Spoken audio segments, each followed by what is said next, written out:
Good evening, everyone. This week's Parasha is Parasha Shlach, and we will be focusing on, or we'll start with a pasuk that we mentioned on Tuesday night, and this is in Perek Yud Gimel, chapter 13, pasuk Zayin, verse 7.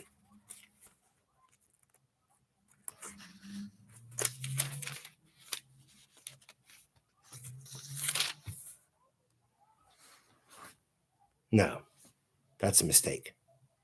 Not verse 7. It's Perek Yud Gimel, chapter 13, pasuk Lamed, verse 30. Okay. All right. So Vayas Kalev Esa'am El Moshe. Kalev quieted the nation to Moshe. Vayomer, and he said, Olei na'la v'yarashnu Isa, we shall surely go up and take possession of it, meaning of the land, because we are able to. So we mentioned that Rashi says Kalev quieted the people towards Moshe because Kalev, after the spies gave their first negative report, Kalev gets up and he says, is this the only thing that Moshe did to us? The people already had it in from Moshe because of the spies report. Thinking that Kalev would say something negative about Moshe, they quieted down and they listened. And what Kalev then said was, he took us out of Mitzrayim, he split the sea, he brought the man, meaning he quieted them down because they thought he was going to say something negative. And instead, he took that opportunity now to praise Moshe, to say, look what Moshe has done for us. And then he says, Olei Nala, that was the wording, Olei Nala, we shall surely go up. So Rashi comments what that means is, citing from the Gemara, that what Kalev was saying to the Jewish people, and it said, Olei Nala, we shall surely go up, afilu b'shamayim, even if he tells us to go to heaven. And he tells us, make ladders and go there, and go up there. We will succeed in whatever he tells us to do. So Kalev was saying that even if Moshe tells us to go up to Shemaim, go up to heaven, we can do it. If he says we should do it, we will succeed in what he says to do. And Kalev adds the words, if he tells us to go up, and he tells us to make ladders and go up, we'll do it and we'll succeed. So it would seem that this idea of mentioning the ladders was just meant to be as part of the whole the whole point of what Kalev was trying to say, that whatever Moshe says to do, we'll do. That even tells us to heaven, well, you can go up to heaven, how are you going to do it? Right? In what way could you possibly do it? You got to make ladders, right? You got to do something to lift yourself up. So it would just be part of the point that he's trying to make. In a sense, in exaggeration. Rav Moshe Feinstein and Darash Moshe suggests that actually what Kalev was saying was something that is a very important principle when it comes to our emunah, our faith in Hashem. And that is that there are times where we're going to we face things and challenges that seem way beyond our capability. The Jewish people at this time of point, they lost hope. The spies said, the land is too fortified, the people are too strong, we're not going to be able to do it. And the Jewish people had given up hope. They see it as impossible to do. Kalev says to them that when you're facing something that you need to do and it seems impossible to do, what you have to do is you have to start. You have to do your start, you have to do your part, and then the rest you put in Hashem's hands. The first thing you have to do is start. When you start, Rav Moshe says, that means that you show you're serious. To go to Hashem and to say to Hashem, it's all in your hands, Rabbeinu Shalom. Now, there are people on that level that could possibly do that. There is discussion about, do we need hishtadlus? Do we need to put in efforts? Can we just have complete faith in Hashem? There's clearly those who say that's possible. But on a general level, we need to do something, because if we don't do something, then as I understand Rav Moshe saying, then we're not showing we're serious. Hashem, it's in your hands. Come on. Show where the Rebbeinu Shalom is not going to do it if you don't really mean it. If you don't yourself start and do something, then there's a good chance you don't even mean this. You don't even believe in this at all. If you start and you show that you mean it, this is something that you mean. So then with that seriousness, with that dedication, that you're showing, with that seriousness of commitment that you're showing, then Hashem respect. Then the rest is in Hashem's hands. But you have to start. You don't just say on something that's impossible, you give up, but rather you start. And once you start, you give the rest, and the rest is in Hashem's hands. So what Kaleb was saying to the Jewish people when he said, even if he tells us go to Shemayim and make ladders, well, make ladders. It's not just part of an exaggeration because, how else you get to heaven without a ladder? No. He meant to say that even to Shemayim, which seems impossible, you know what you got to do?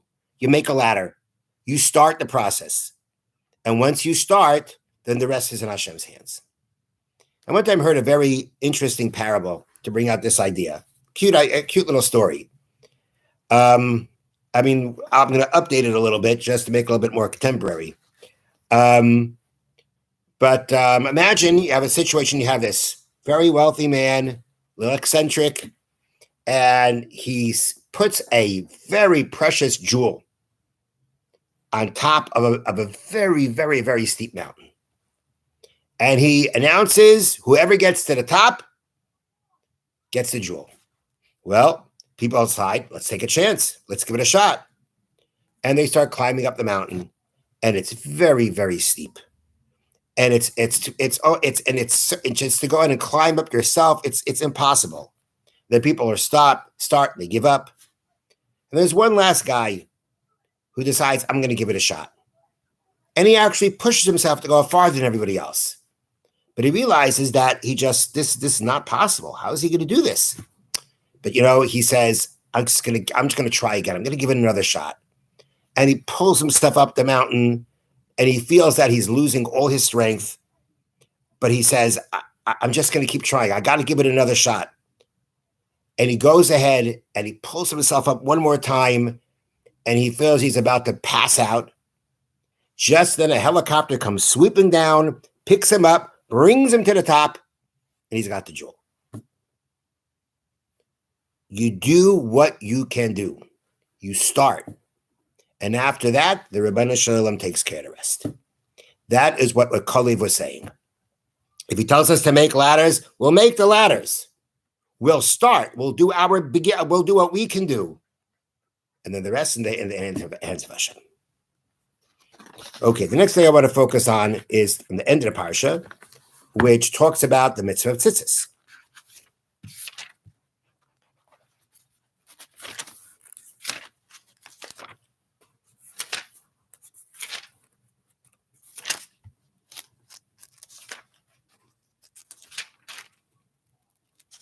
Okay.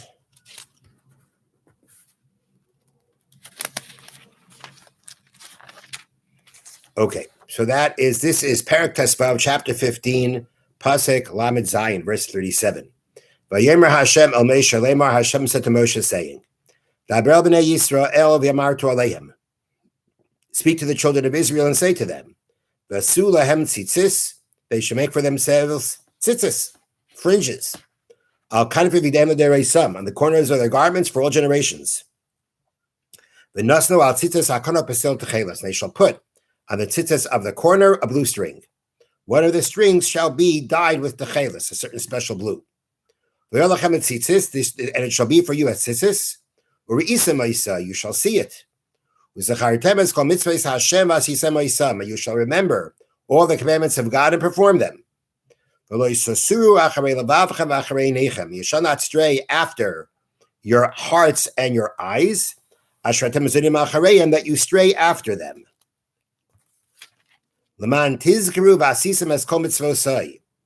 that you shall remember and do all my mitzvahs. You shall be holy to your God. So the Torah tells us that tzitzis is meant to help remind us of all the commandments of Hashem that we're obligated to fulfill, and that we do not stray after our hearts and eyes. So let's look at how Rashi explains these words. First is v'lo yisasuru, and we translated lo yisasuru as you shall not stray. But Rashi actually says, and the Arts class a very good word to explain it, lo yisasuru means don't explore. Lo yisasuru comes from the word that was used in the beginning of the parsha for spying out the land. And do not spy after your hearts and your eyes. What that means is, and as the article says it nicely, to explore. And Rashi comments on this. The reason why we're using the word sosuru as in spying, because halev ha'inayim heim meraglim leguf. The heart and the eyes are the spies, or the lookouts, are the scouts for the body. And they bring him, they channel to him, they're the middleman to bring him to the sins. Ha'ayin roya, how is it that the eyes and the heart are the spies? So ha'ayin roya, the eye sees. V'ha'alev chaymed, the heart covets. V'haguf aitzes averes, and then the body concludes by performing the sin. So the eye sees, the heart covets, and then that brings to action. So that's why the Torah says, do not sosuru, do not explore, do not spy after, do not follow the spies of the body, which are the eyes and the heart. Which again Rashi says means the eye see, the heart covets, and the heart desires, and the body performs. Now, there's an interesting question that is asked. Rashi says that the spies for the body are the eyes and the heart. And the order of the spying goes, the eye sees and the heart desires. Rashi puts the eye before the heart. What's interesting is that in the pasuk that we read, there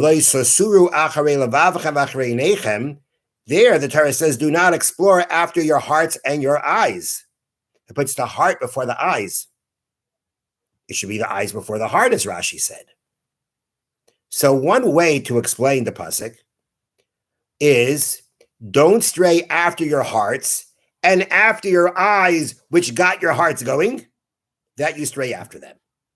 That would be one way of learning it. But another way that is another explanation that's offered is that yes, that the actual spies, let's put it that way, are the eyes and the heart. But the eyes will see what the heart desires.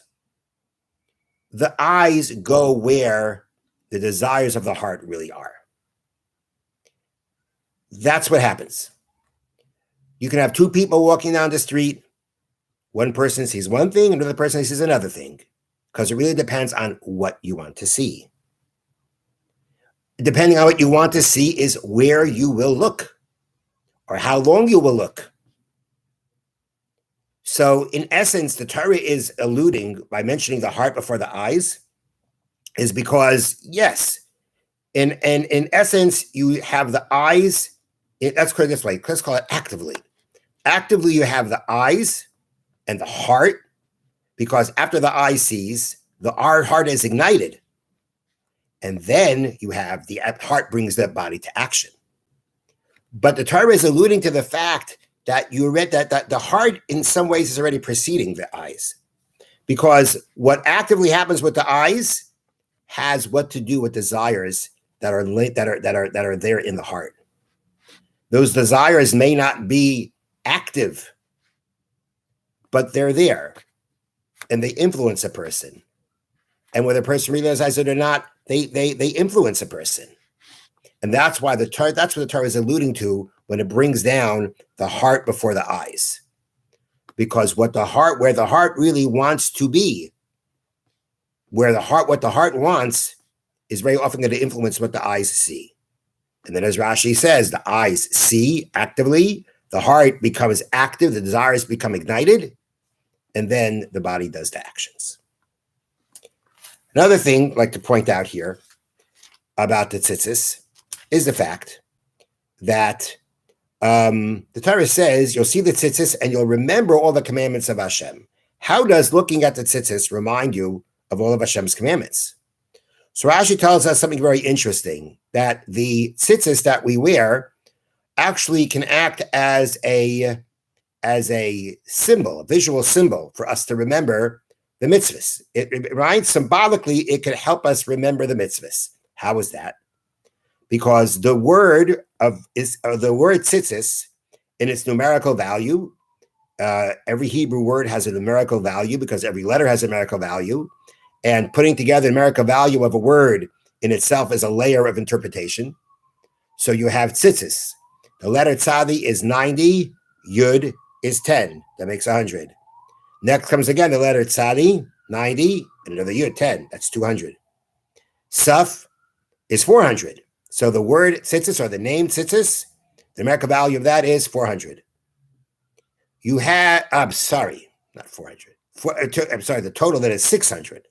Tuf itself is 400. So you have 200 and 400, that's 600. So the word tzitzis, the numerical value of the word tzitzis is 600. Then you have 8 strings. You have and each one of the tzitzis is 8 strings, and each one of the tzitzis has 5 knots. So a string represents the number 13. 8 strings, 5 knots. Together with the word tzitzis is 613. That's how tzitzis reminds you of all the mitzvahs of Hashem. So there's this numerical symbolism that lies in tzitzis that we're supposed to focus on. It's supposed to help us remember that. We're supposed to focus on it, and it helps us remember Hashem's mitzvahs. There is another very interesting numerical value for which to learn from regarding tzitzis. And that is, I mentioned, each one, we have 4 corners. We have four tzitzis, 4 tassels of tzitzis on each corner, 8 strings per tassel. Total number of strings is, therefore, 32. What Hebrew word equals 32? The word lev, the word heart. Lamed is 30, Vez is 2. Lev is 32. So the strings of the tzitzis relate to heart. And Moshe Aaron Friedman of the Mir Yeshiva explained that the idea of heart behind tzitzis is that tzitzis, you have to put your heart into tzitzis. If tzitzis are going to remind you of Hashem's mitzvahs, you got to put your heart into it. You have to put your feeling into it. You have to put your thoughts and your feelings into it in order for it to be able to do what it's meant to do. And what's really interesting is that there is a halachic aspect to this. The Pasuk Mem reads, "L'man tizkeru v'asisem es kol mitzvosai," so that you shall remember and perform all my mitzvahs. So Torah is telling us you wear tzitzis in order to remember all my mitzvahs.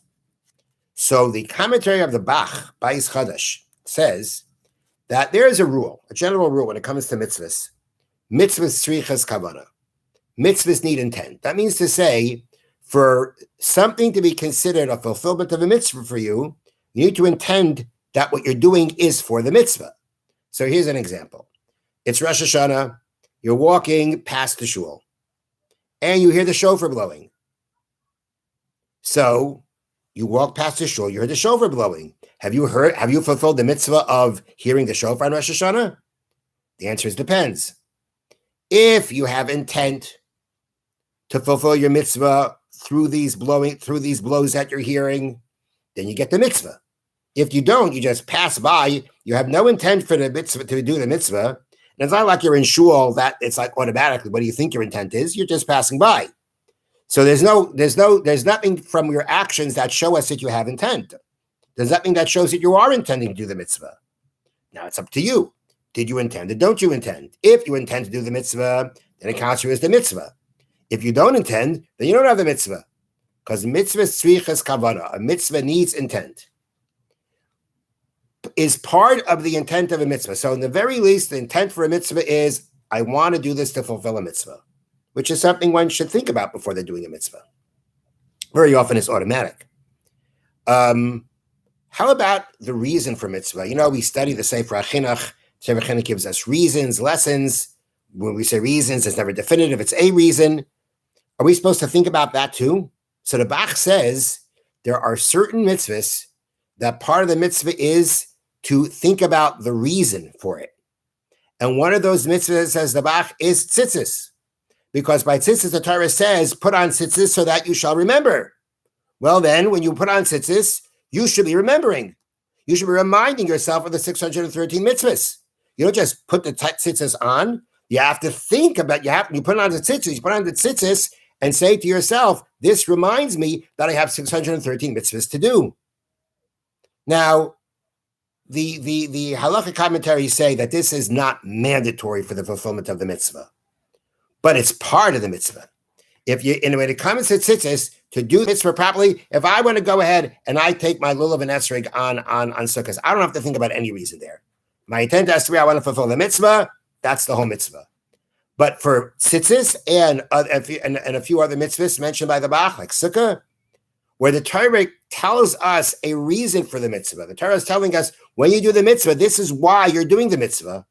Then that why has to be in your intent also. Here the Torah is saying wear tzitzis so that you'll remember the mitzvahs. So when I put on the tzitzis, I have to remind myself. I have to think about it. That is the idea of the lave. That's the idea of the heart going into tzitzis. Tzitzis has to have a heart because number one, it's very easy just to put on your tzitzis and forget about it. Number two is because the Torah wants us to wear the tzitzis to remind us. That means the Torah wants our hearts involved. It wants our thoughts, and it doesn't just want our thoughts, it wants our feelings. It's not just something we should just think about, whatever. It should be thinking about it with feeling. It should be something that internalizes us and really reminds us of the mitzvahs that we have to do. So the 32 strings are their numerical value is the word lave, the word heart. And heart is telling us you have to put your heart into the mitzvah. You need, when you put on the tzitzis, when you wear the tzitzis, make sure you have in mind, I'm wearing the tzitzis, I'm putting them on as a reminder that I have 613 mitzvahs to do. And then the rest of the day, person wears tzitzis, sees their tzitzis, it's a good thing. Stop a little bit.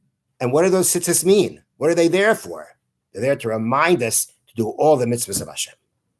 Have a wonderful evening and a wonderful Shabbos.